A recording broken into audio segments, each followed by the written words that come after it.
mga tao nagrarally. Bakit daw ang rally yung tao? Kasi pinilit niyong ilabas si Duterte, bigay niyo sa ICC. Kagagawa ninyo, kung hindi niyo pinilit ilabas si PRRD at inabot dun sa ICC, na wala naman palang red notice na sa Interpol. Tapos, hindi magkaganyan, walang rally na ganyan. Okay na ba kayo bigla? O panay kayo knee-jerk reaction, bawal yung magsalita, yung sa social media, bawal yung mga dependents. Alam niyo ba yung dependents, no? Kundi ba naman kayo mali, no? Government. Yung pagbawalan mo yung sundalo mo, pwede. Pero sabihin nyo, from the commander to the subordinate, huwag na kayong naglalagay sa sokmed. Ang dating nung maglagay kayo sa sokmed, takot na takot kayo sa mga sundalo niyo na nagsasalita. Inaano nyo tinatakpan nyo yung kaldero ng expression, freedom of expression. Pinapakita nyo na takot kayo. It shows yung nawawala kayo ng confidence sa sarili.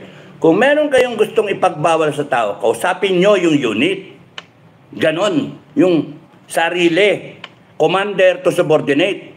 That's how it's done. Sorry but that is how it should be done. Yung commander, sasabihin, wala muna huwag tayo sumali dyan. Pero ilalagay ninyo sa sokmed, kung ano yung statement. Ano ba yun? Sino pinaparinigan nyo? Tao. Ngayon, naglabas pa kayo, dependents. Totoo ba yun o hindi? Kung totoo yun, bad yun. Kung hindi totoo yun, yung statement ninyo, nilabas nyo, sinabi nyo na hindi totoo yun. Ngayon, palagay natin totoo. Kung totoo yun, huwag nyo nang uulitin Huwag nyo nang ulitin AP, PNP. Huwag nyo nang ulitin. Bakit? Isa yung tao. Yun yung sundalo o yung pulis. Yun yung pagbawalan nyo. Pero yung pagbabawal, may hangganan yon. Hindi pwedeng laging yung babawalan yung tao kasi tao yan. May nag-iisip yan, mga tropa. Pinapakita nyo takot na takot kayo. Pati pa naman yung paniniwala ng tao, gusto nyo kontrolin? Ano yan, robot? Hindi ganon. Yung tropa, mas maganda, kung ako yung commander, sasabihin ko, bahala kayo, maniwala kayo dyan, mag-comment kayo kung gusto nyo. Basta alam niyo ang mission natin. Alam niyo yung command, alam niyo na tayo naninilbihan sa taong bayan. That's how I'm going to do it as a commander.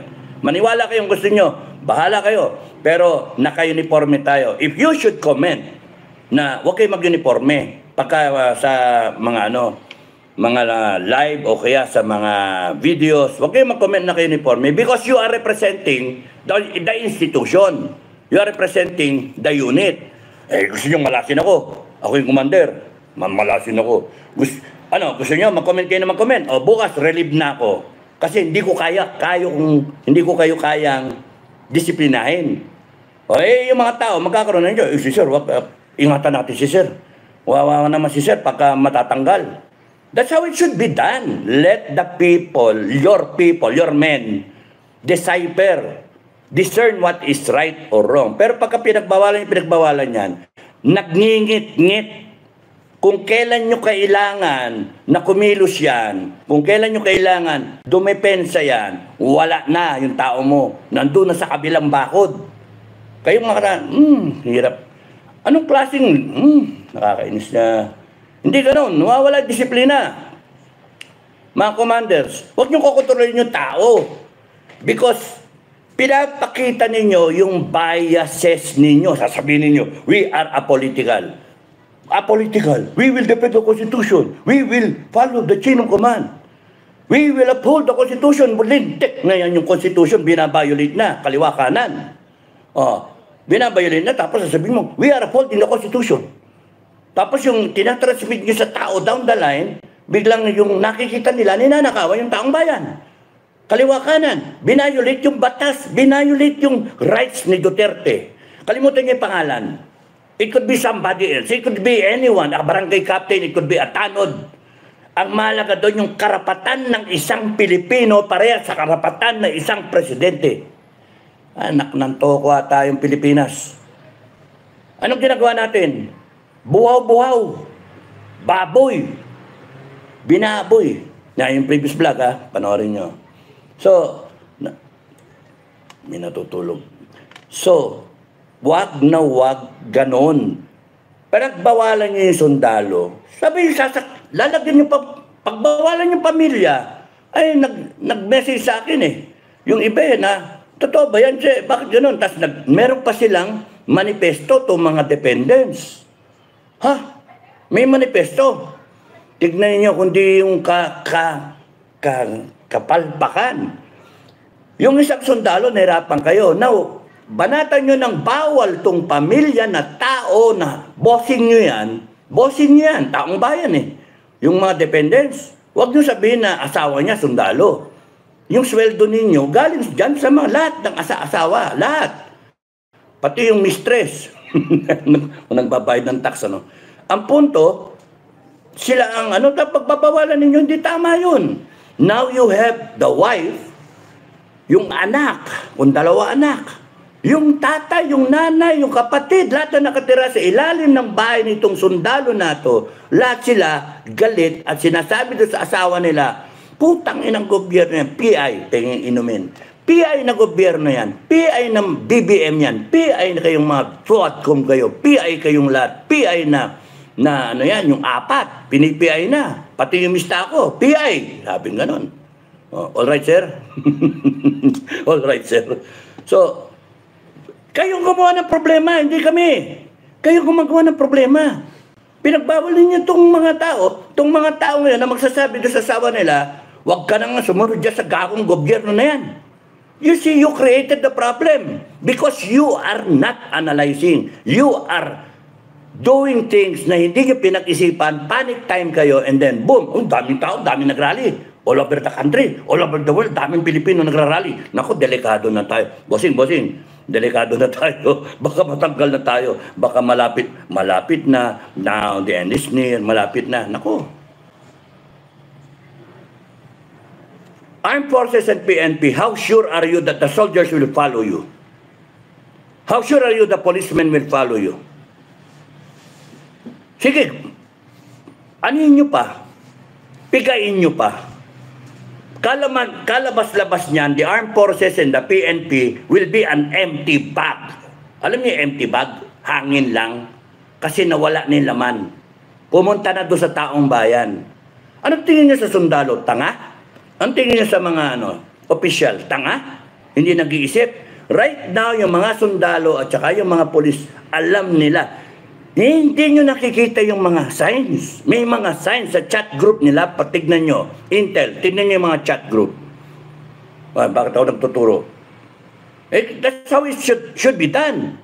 The Intel will feel what is brewing sa ilalim and they should inform the commander, sir. Sir, delikado na sir. Explosive to. Mawawala yung armed forces tsaka yung PNP. Naghihintay lang yan, may tatayo. May naghihintay lang. Sino bang general dyan ng tatayo? Parang bayad naman lahat,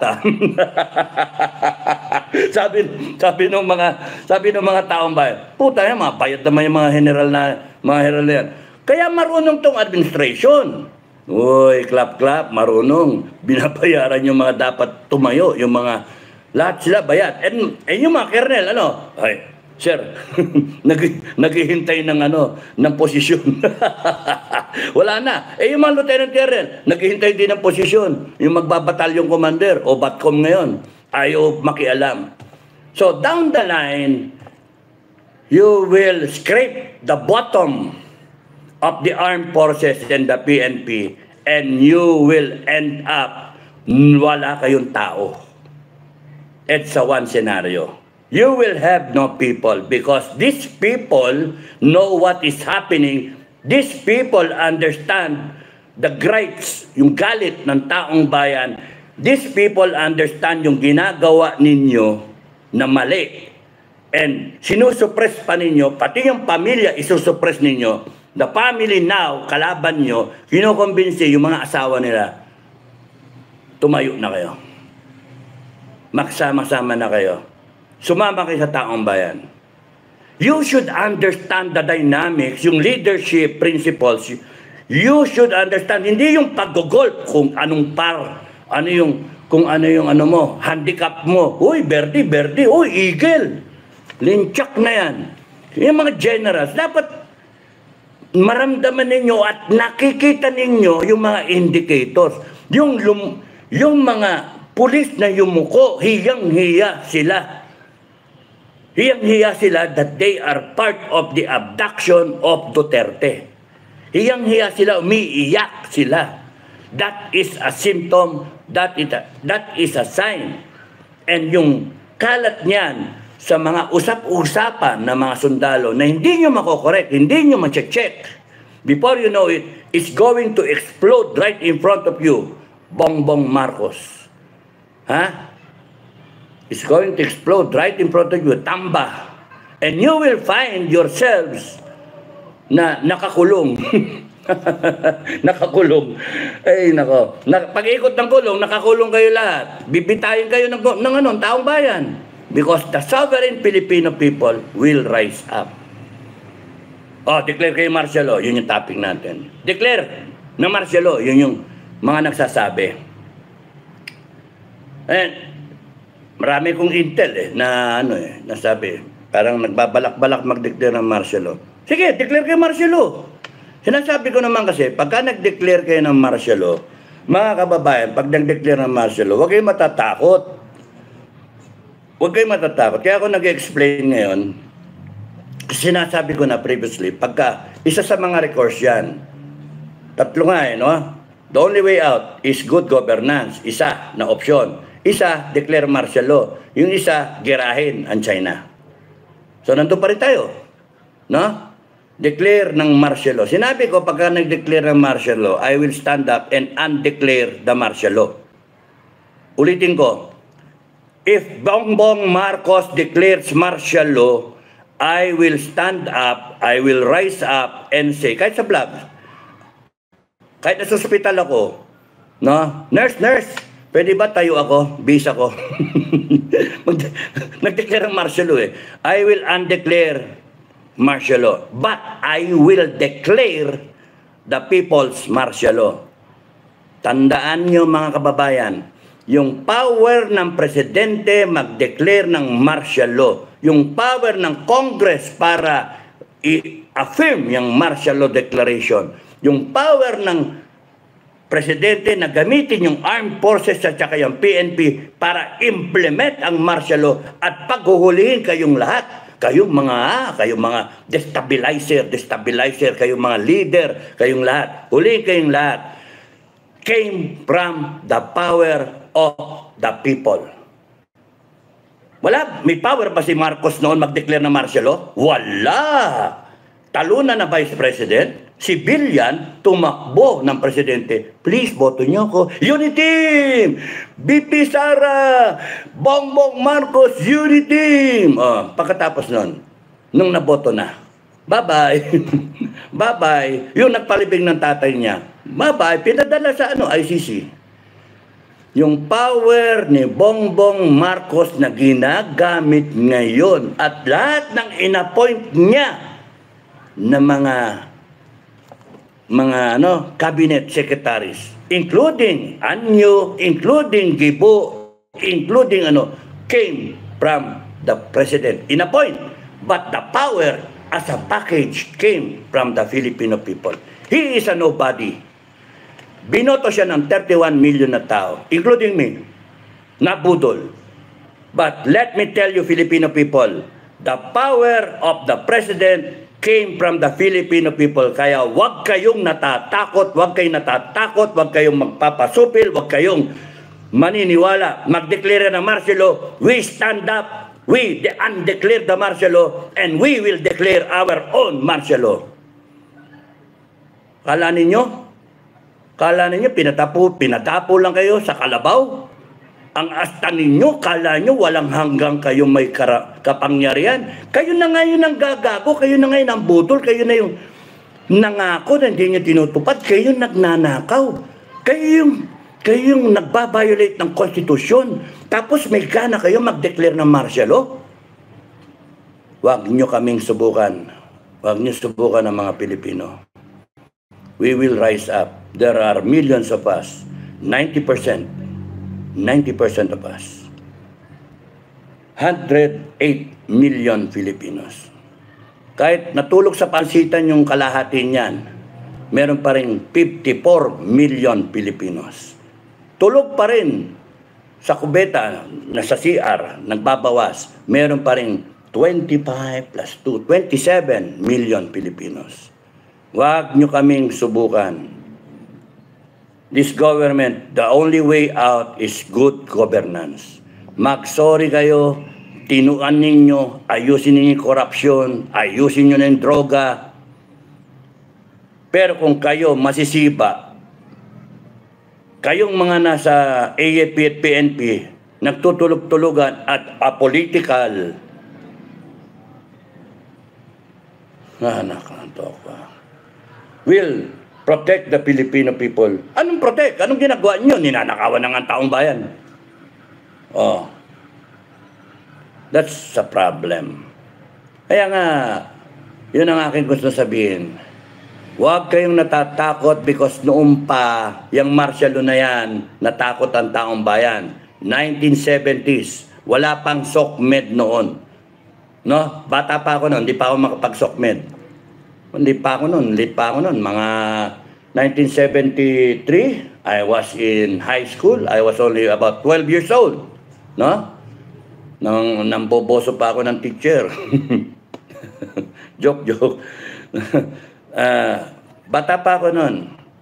But now that I'm a senior, I am just sharing yung nararamdaman ko to everyone. We have only one country. And it's about time that we all stand up and proclaim what we want. Adopt a vision na pupuntahan ng isang bansa natin na gaganda yung bansa natin tulad ng mga kapitbahay natin. Hindi yung lugmok na lugmok tayo sa putikan, sa kumunoy, at yung mamanahin na mga isisilang pa na salinlahi ng mga Pilipino, kawawa. Baon sa utang, bangkarote, komunista, drug addict, nakaw dito, nakaw doon, pera-pera. Lumabog na yung nawasak yung kultura nating maganda. And if you will not proclaim and adopt a vision of change, a vision, a direction na gaganda ang bansa natin, no amount, magpalit man tayo magpalit, walang mangyayari. In-explain ko na yan sa mga nakaraan ng vlog. We have to accept the reality that is happening. We have to do the solutions. We have to make sure that this does not happen again, ever again. Corruption, droga, komunista, pang-aabuso sa gobyerno. Yun ang mga issue. Hindi yung politika na labanan na yan. Wala yan. Mababaw. Mababaw yan. Ang labanan ay yung bulok na sistema. Yung baboy. Binaboy tayo.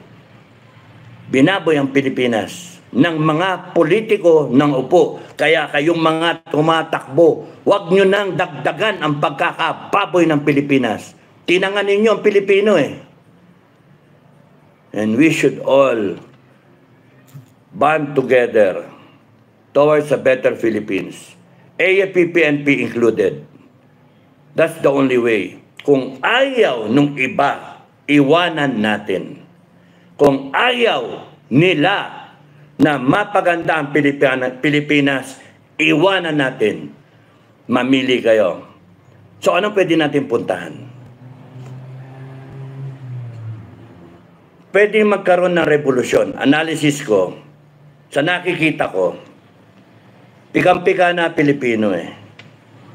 Masyadong garapalan ang ginagawa nyo, pagnanakaw, paglabag sa batas, pag-abuso sa inyong power. Congress, grabe kayo. Congress. Kayo, Tuadcom, grabe kayo. Ang asta ninyo, akala ninyo, forever kayong nandyan. Baka bit-bitin kayo ng tao dyan. Baka yung tao hindi makatiis. Hindi na talaga makakatiis sa mga pinagagawa ninyong kayabangan ninyo. The power came from the Filipino people. Tandaan niyo yun. President Bongbong Marcos, the power that you are enjoying now, the resources of government that you are enjoying now, that you are using, the money that you are spending, came from the Filipino people. And therefore, hindi ka dapat umabuso ng ganyan. Dapat pakinggan mo yung taong bayan, yung hinaing. Presidente ka ng Pilipinas, do you want this to stop? You order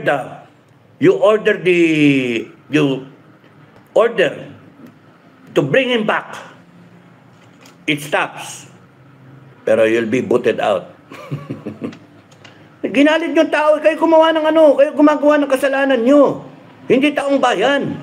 Hindi yung mga nagsasalitang vlogger. Tatakutin nyo, imbestigahan ninyo. Tatakutin nyo, mag-declare ng martial law. We will undeclare it.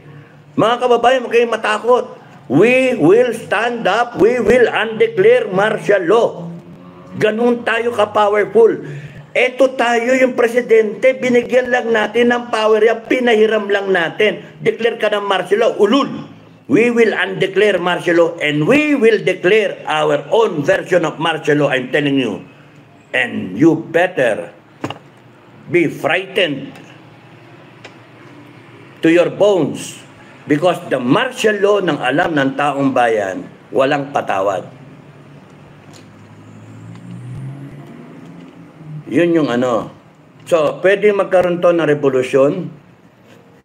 I hope it's a peaceful one.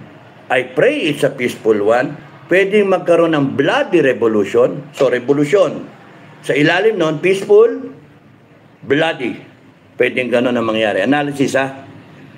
May mga intel, kakabaka na naman kayo. Itong, inciting, mga ulol kayo, gago kayo. Sinasabi ko na nga kung ano pwedeng mangyari para kayo matauhan kayo. Declare kayo martial law, we will undeclare it. We will declare our own version of martial law. Gagalitin nyo kami? Tatakutin nyo kami? Hindi, matakot kayo sa amin. Matakot kayo sa taong bayan. Patayin nyo ako, may papalit. Takutin nyo ako, may mas magagalit. Nowhere, no way out except good governance. Except humbling yourself. Mga hambog, mga abuso. Kayo mga Pilipino na nagpapabayad, kayo mga Pilipino walang pakialam sa bansa na to, tsupi, umalis kayo. Lagay namin kayo sa isang isla. Doon kayo lahat, isang isla. Sama-sama kayo. Republic of Bangap. Kala ninyong tatapang ninyo. Mga kababayan, huwag kayo natatakot. Ang martial law, paso na yan. Pasay. The power of martial law rests in the people. Pinahiram lang natin sa presidente ng Pilipinas. Tapos gagamitin laban sa taong bayan? No. We will undeclare it. And we will make sure that we declare our own martial law, our own version of martial law, and we will terminate everyone. We will fire everyone. And we will make sure that there is penalty and make sure na lahat ng pera na ninakaw ng mga yan, makukuha natin. Walang patawad. Lahat yan kukuhanin natin. Imbestigahan lahat. Meron tayong People's Court. Tignan nyo, ha? We, the sovereign Filipino people, employing the aid of Almighty God in order to build a just and humane society and establish a government, blah, blah, blah, blah, blah. Do ordain and promulgate this Constitution. Kabisaduhin nyo yung preamble. Ako, di ko kabisado. Pero naintindihan ko sa puso. Yun yung power natin. And then lumitaw na yung Constitution. Uy, nandun na yung branches of government. Nandoon. Judiciary, executive, legislative.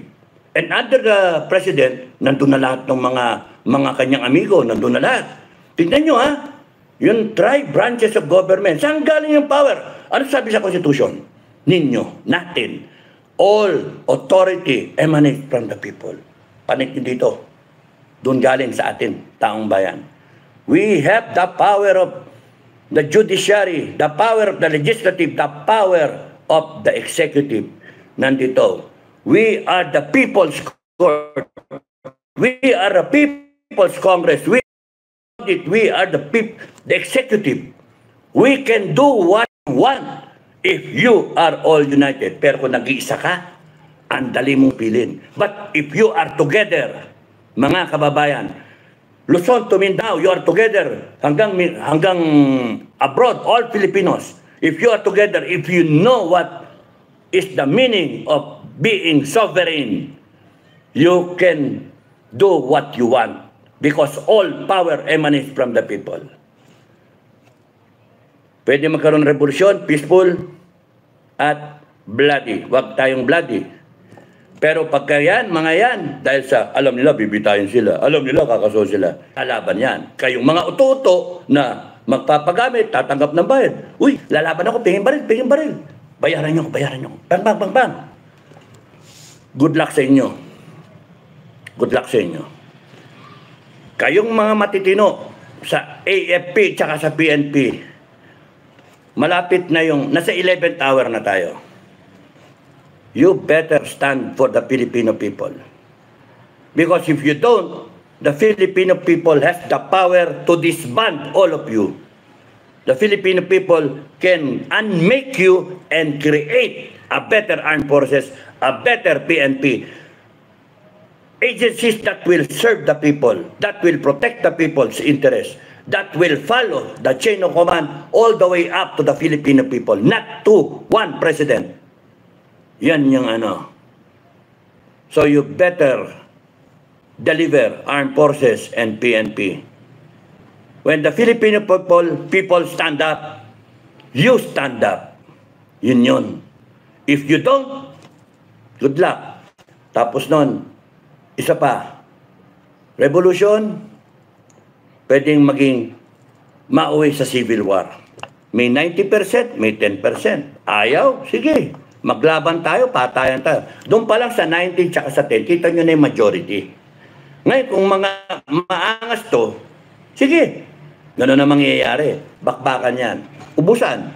Sino maubos dyan? Yung 10 million. Hindi yung 90 million. Kahit ba magretrata niyan. Kasi pagka yung 90 million, sinupres nitong 10 million, armado tong part ng 10 million, gagamitin yung armed forces para banatan itong 90 million, merong kasong ulul, may rabies na armed forces tsaka PNP. Meron no? Meron na nagsisimula Uupakan yan because sinasabi, we will follow the chain of command. Sabi ng chain of command, upakan nyo yan. Martial law. Upakan nyo. You know what will happen?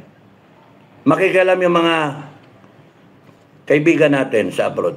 Makikialam because it's going to be a scenario wherein the Filipino people will be engaged in civil war. Gusto niyo ba yun? Isa pang senaryo na pwedeng mangyari, civil war. Yung pangatlo na pwedeng mangyari. So, una, revolution, bloody or peaceful. Bahala kayo kung ano yung gusto nyo. Nag-analyze lang po ako. Tapos nun, yung isa, civil war. Dalawang faction, Marcos Duterte, maglaban. Ayaw nyo magpapatayan. Civil war ang baksak niyan. Yung pangatlo, secession, maghiwalay. Wala lang kayo pakialam sa inyo, putragis kayo, mga bangag kayo, mga magnanakaw kayo, diyan kayo sa Luzon. Diyan kayo, magsama-sama kayo. Kaming mga nasa Mindanao, kaming mga nasa Visayas, kung sasama yung Visayas, hihiwalayan. Why will 90 million sacrifice their lives, their future, and the future of their children kung yung 10 million ayaw. Gusto sila lang. Gusto sila mag-ayuda. Nabibili na ayuda. Sila lang ang mayaman. Kaya ang mangyayari dyan, sa punot dulo, kundi masettle ng peaceful revolution, bloody revolution, o kaya mang civil war, ang baksak niyan, secession, hiwalay ang Mindanao at Visayas kung sasali. And you will have a divided Philippines. Ano dyan ang mangyari? Papunta tayo doon, mga kababayan. Kami, iniiwasan namin sa FGF yung ganyan ang mangyari. Kaya, hindi kami natakot magsalita. Hulihin nyo kami. Pusasan nyo kami. Patayin nyo kami. Okay lang. Nasabi namin. Huwag tayong tumaak sa landas na yon. Doon tayo sa tama. Doon tayo sa ikakaabante natin. Let's move forward, Philippines. Let's make it proper. Let's do what should be done. Huwag yung magpatayan ng kapwa Pilipino. Alam natin na may mali. Alam natin kung sino ang mali. Doon tayo sa tama. Kayong mga naniniwala sa mga naratibo, kayong mga ginagamit para magkalat ng naratibo, mag-isip-isip kayo. Doon kayo sa 10%, go ahead. Gusto kayo dito sa 90%, go ahead. Ang aking pakialam, ayokong mauwi ang Pilipinas sa civil war. Ayokong mauwi na milyon ng Pilipinong mamamatay dahil sa hindi pagkakaintindihan, dahil sa pinagpilitan ang isang baliktad, balikwas, mali na pananaw.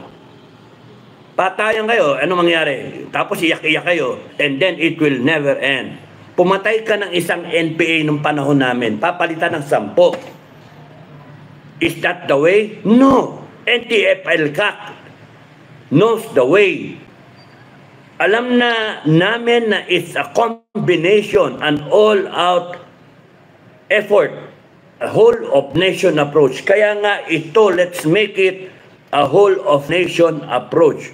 There's a problem, let's accept that there is a problem. We better find the solution to them. Rise up, stand up. Really want. Stand up. Proclaim democracy. Proclaim your rights. Hindi yung ganitong iyak-iyak. Walang ano. Tapos kayo mga walang ya. So yun yung ano. Mag-martial law ka, bahala ka. I-declare namin yung martial law. The power came from us. Hindi, wag mo kami utuin. Hindi kami mauuto. Hindi kami mo. Gagamitan nyo kami ng rebellion, gagamitan nyo kami ng sedisyon. Sige. Hindi kami natatakot. Batas namin yung konstitusyon eh. Kami naggawa niyan. Kami ang nag-employ sa inyo. Hiningi boto namin. Inappoint namin kayo para patakbuhin ang bansa ng maayos. Anong ginawa nyo? Ginawa nyong lugmok sa droga, ginawa nyong magnanakaw, ginawa ninyong abusado. Yung malilit na tao inaapi ninyo. Yung malilit na tao hindi nyo inaayos yung problema. Tapos ngayon magrari-rally, may kanya-kanyang interest. Ano na pupuntahan natin yon? Kaya nga ayoko na magkaroon ng sakitan. Hindi ako namatayan ng tao sa pakikipaglaban. Never. Tanungin niyo ako sa mga bata ko. Hindi ako namatayan ng sundalo. At ayokong mamatayan pa ng kapwa Pilipino. Now, let's do this peacefully. Accept that there is a problem. We better do things properly. Government of the Republic of the Philippines. Armed Forces of the Philippines, Philippine National Police, alam ninyo na may problema. Let's do this properly. Hindi yung magpapatayan tayo. Tatakutin nyo kami ng martial law. Hindi pwede. Because when the moment you do that, lalaban kami. Because we will exercise our full authority. We, the sovereign Filipino people. At yun nga mga kababayan, anong masasabi niyo sa balitang ito? Maaring ihayag ang inyong opinyon at kuro-kuro sa comment section sa ibaba. Huwag din kalimutang mag-like, mag-subscribe at mag-share sa bidyong ito. Maraming salamat sa panonood.